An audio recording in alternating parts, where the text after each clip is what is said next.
Hey there, everybody. Welcome to our review of American Horror Story Double Feature Episode 7, or should we call it American Horror Story Aliens? So good. There's so much about this episode that I like. That first 20 minutes was so bomb. I loved it. I'm enjoying this a lot. Like I really like a lot of those sort of like really kind of freaky old school like 50s and 60s like alien sci like the day the earth stood still. I love that stuff. I thought that the whole episode was going to be that. And as it started off, and then it was sort of the family, and then the wife who was exploding people's heads, I was just like, oh, here we go. Is this whole season going to be like this? Yes, 10 out of 10. I was really excited. And then there was a switch in the middle, and we will also talk about that. Yeah, I was about to say, and then insert record scratch here. Yeah, and then they brought in Bro House.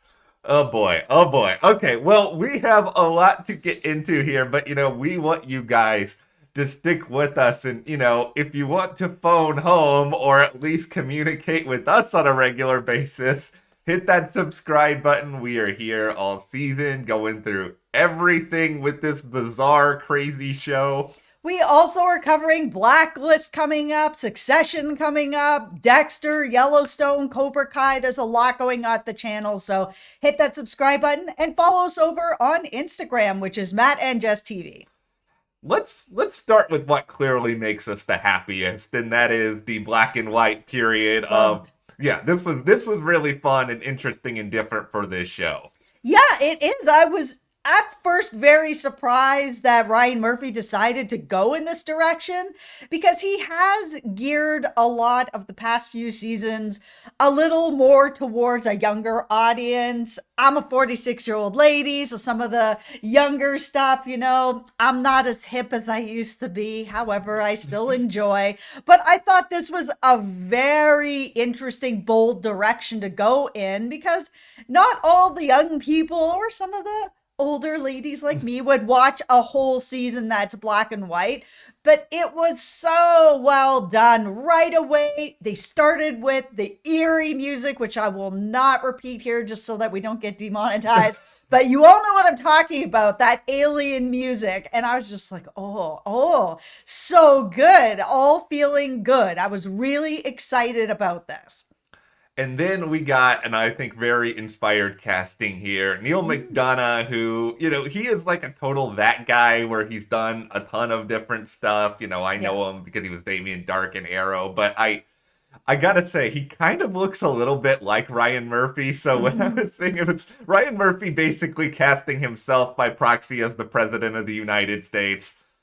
Yeah, I mean, it doesn't sound like it's out of the realm of possibility. This is a man who basically the entire first season seemed to be suggesting that he was taking the black pill. So I do not know. Except for that ending. Okay, yeah, we don't need to get into that ending anymore. Yeah, he decided to stop taking it at that point. Yeah, but no, I thought having Neil McDonough as Eisenhower was kind of a nice, interesting flourish. I also think it's kind of weird that like we have like these supercharged alien people who can explode heads, and that kind of felt like Damien Dark's powers in the Arrowverse. Yes, true. No, it was really creepy. It was very good. They did a good job with that because aliens can be really hokey on TV and in movies, which I appreciate. I love stuff like Mars Attacks and sort of that hokey feeling, killer clowns from outer space, all that kind of fun, campy stuff. But this was legitimately terrifying, seeing that housewife floating down, the hallway, exploding people's heads. Terrifying. Really, really well done. Yeah, and it's another reminder that we don't need like the best special effects of all time in order to tell like a really creepy and interesting story. And I mean, because that sequence was great. Even sort of the introduction to some of the weirdness where, the president is out there and he's just, at the links and he gets this call and he's like, oh, I gotta go out into the desert now. And like the moment that you see him out in the desert, the scenery and the vibe, you're just thinking, oh no, this is not gonna go well at all. Yeah, and then of course we see the UFO crash, which really well done. It was very cool, very creepy. And then he discovers Amelia Earhart hiding behind a tree. Yeah, and this is like time travel Amelia Earhart who Yep. thinks that there's a different president who's still trying to make sense of things. So clearly, at some point on her voyage, she was apparently abducted.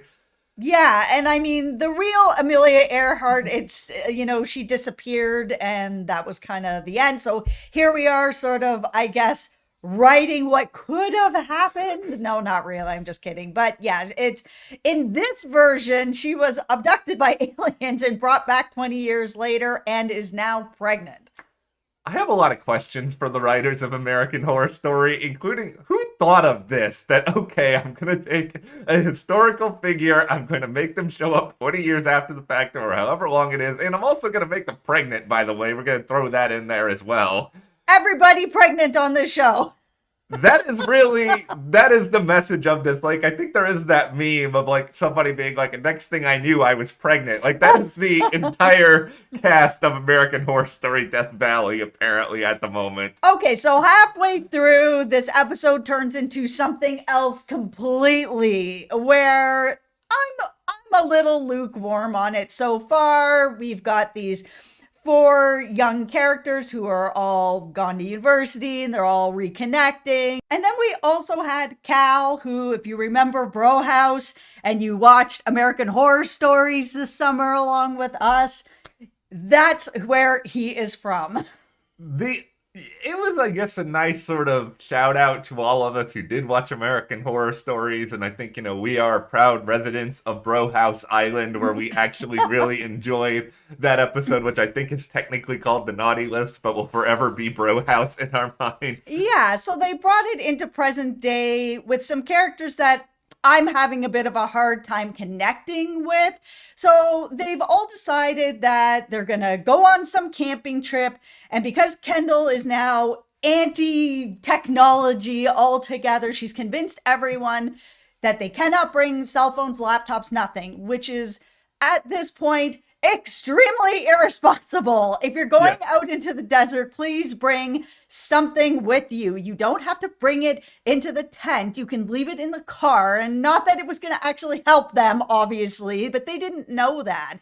Going somewhere and not having any way to contact somebody if something happens to you, why? Why? Bring the cell phone, put it in the glove box, go on your way.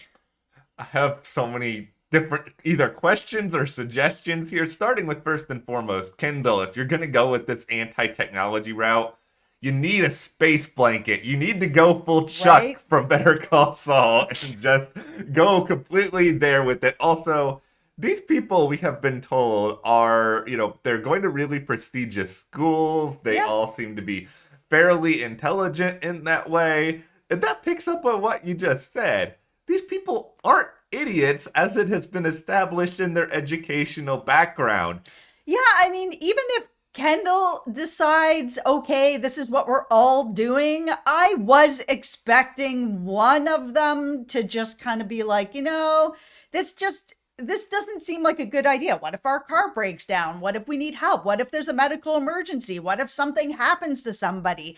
Okay, Kendall, we're going to go along with what you're saying, but we are going to bring a phone and leave it in the car, or sneak it and leave it in the car. She's not going to know. And then when it comes time, because the aliens have shown up, you need to call somebody, you can try. Yeah, just do something, guys. This is the biggest issue I have with these four characters. It just feels like we have seen these four characters about 8 different times across various Ryan Murphy productions, and it feels like, and we're about to do a very delicate dance here as to not get demonetized with what we're about to say. It feels like the writers were like, okay, we got to think of something that makes them unique. So let's give Jamie a very weird breakup story involving things that we cannot possibly describe here, because that'll make her stand out, right? Yeah, I mean, the focus on that was a little bit like, is this really sort of where they need to go No. with this?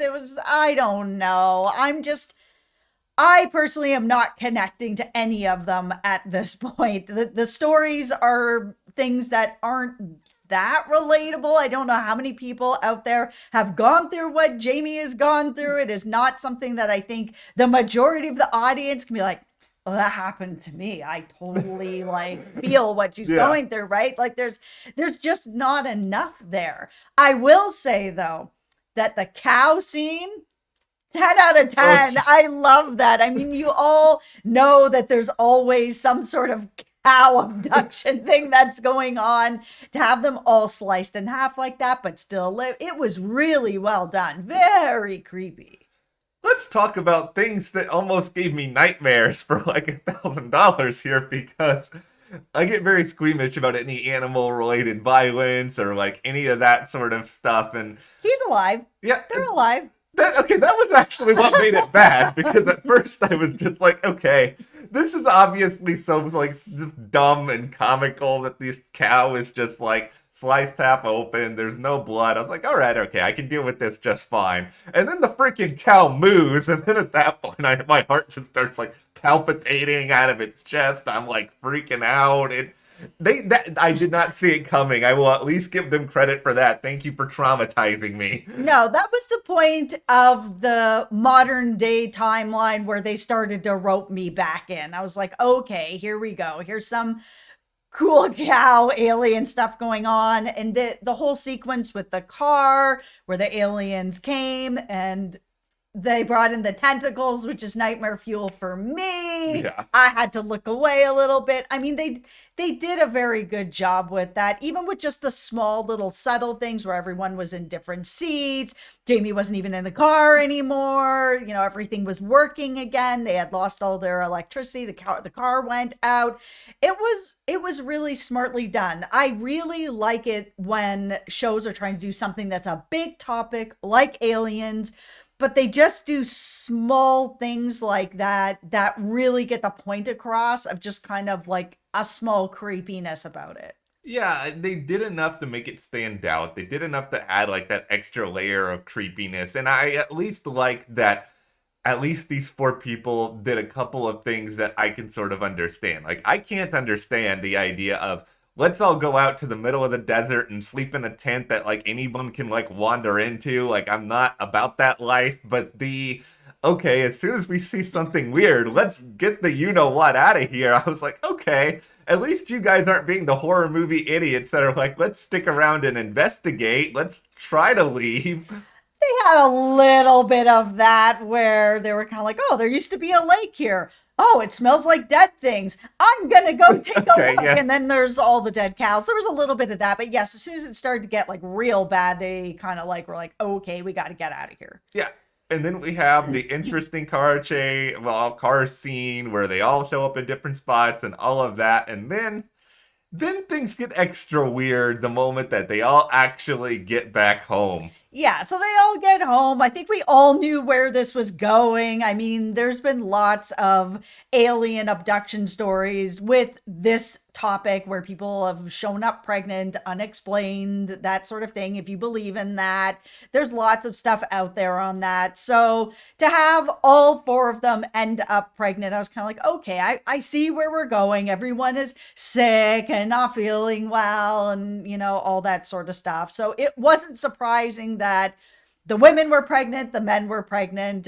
I know they're all shocked, but I was kind of like, okay, I know where we're going with this. So even though it was a little bit predictable, it was still well done.